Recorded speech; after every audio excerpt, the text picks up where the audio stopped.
बड'लेण्ड रादाब नायगिरि बयखौबो बरायबाय। 20 हानि 6थि बड' फिल्म एवार्ड सेरेमनिजों लोब्बा लाखिनानै भइस अफ बड'सनि मेथाइ रोजाबनाय बादायलायनाया गुवाहाटीनि श्रीमन्त शंकरदेव कलाक्षेत्रआव सोलिगासिनो दङ। बड' सिने आर्टिस्ट एस'सिएशननि 6थि बड' फिल्म एवार्ड सेरेमनिखौ गाबोन सानसेनि मेहेरगोनां हाबाफारिजों गुवाहाटीनि श्रीमन्त शंकरदेव कलाक्षेत्रआव खुंफुंगोन। बेजों लोगोसेनो भइस अफ बड'सनि मेथाइ रोजाबनाय बादायलायनाय हाबाफारिखौबो लाफानाय जादों।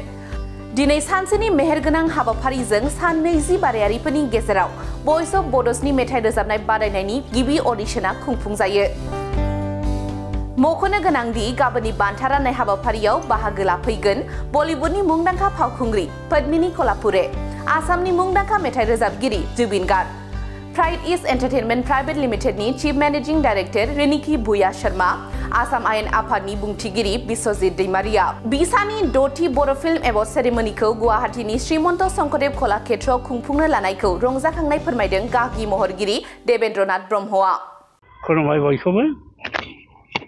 जिथुनिखि सोंथि सोंदों बे जोबोरैनो गोथौ साननो गोनांबो।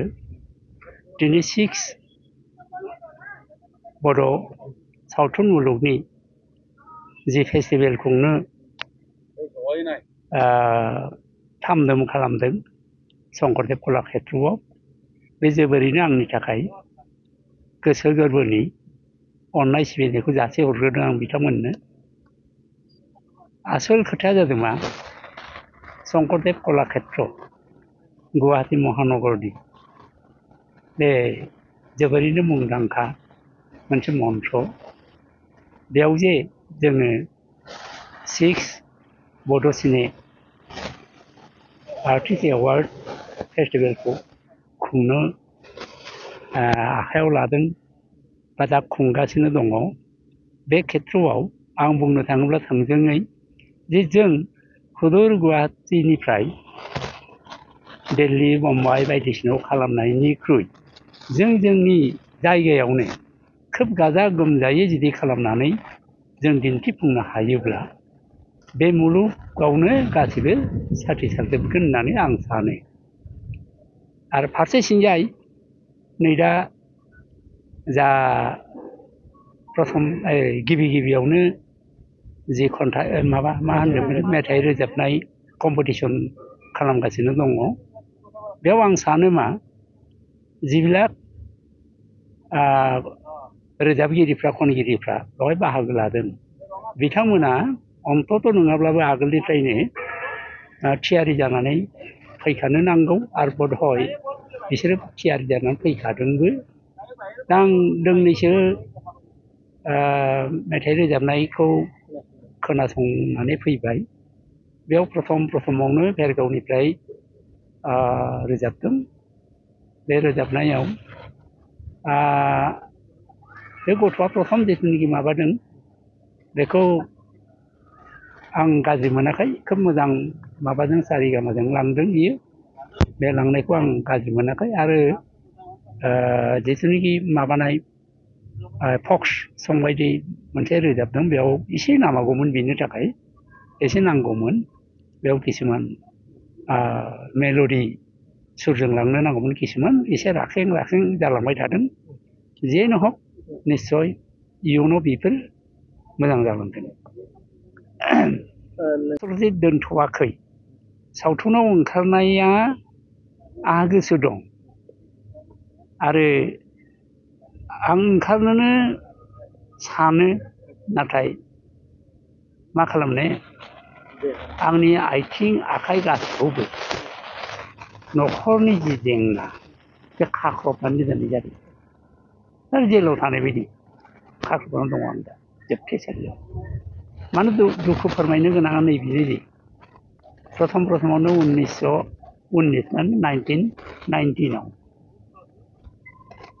आंनि बुरैया थारमाने आंनि बिसिया खोब गोसा बेमाराव गोग्लैदों। बे गोग्लैनानै दाबोनो बे नोरजिया भाबावनो दंबाय थायो। बिनि गेजेरावनो 2000 दहाय बुंनाया गोरोन्थि जादों, 2019 बे मायथाइयाव बुरैनि माबा जादों नै दा बिनि गेजेरावनो नै दा हरखाबै दिनै बोसोरसेनि आगोलाव फिसाला गेदेरा जाय इनकाम सर्सनि बिगोमा हठाৎ करिनो बे कर'ना इनजेक्सन लानायनि उनाव मा जाखो मानसिया आखाइ आथिंनि जि रोदा बे रोदाया कमप्लिट डेमेज जाजोबनानै उनाव क'बा आक्रमन खालामनानै नै दाख्लै आगष्टनि 8 तारिखआव रुंसारि जालांबाय दा गतिके बेबो मोनसे जाहोन जाबाय दा रावबो गैया बिहामजो आं आरो बुरैल' नैबे फारसेथिंजाय थायो आंनि फिसौलाफ्रा आं बहाय थाया दाथालफोराव थायो आङो दा बेबायदिनो हरखाबै थैलांबाय दा बुरैयाबो बे अबस्था दा बुरैया फैयै फैयै फैनानै थाबायनायाथ' बेनोसै हाखाया फारसेथिं मेगनाबो दा मोजाङै नुनो मोनला आरो खोमायाबो खोनाया हर जुलुमनि गेजेराव दङ दा नंखायनो आङो गोजान जायगायाव हर थांनो हाया दा हर थानो हायाब्ला मोनसे बै सावथुनाव थांलाय फैलाय खालामोब्ला गारिनि फाइनान्सियेल बहुद प्रब्लेम जायो आरो बेखौ दुखिया गोजा प्रडिउसार माहाजोन गैया रावबो गतिके बेयाव एसेल' जोंनो मजुरि होगोन बेखिनिजों आंनो जथेस्थ' नङा थोआ दा नंखायनो थांनाया सम्भब जायाखै बन्द जाथ'नाय बायदि जादों खिन्थु आं निजेयैनो गांसे नाटक अर्थात स्क्रिप्ट लिरदों बे लिरनाया जाजोब्बायबो लिरखांजोब्बायबो बे नामखौ दोनदों आं गोजौ जिराद नोंथाङा दाथ' गारामाया जाथारला ओरैनो जास्ट आबौ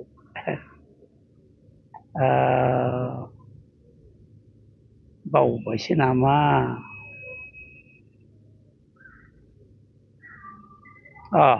गोसोआव फैदों खनथारनांगोन नामा एसे सिरि खननानै दिन्थिनो हागोन बै दाख्लै दिरिं दैसायाव जेला नोंसोर दुगैनो थांदोंमोन एला मानो नायख्लिङा नोंसोरो आंखौ नोंसोरनि मेगन खनाजों नायख्लिं जानाया बेसे दुखुमोन सना बेसे दाहामोन बेबायदिनो रोजाबोमोन आरो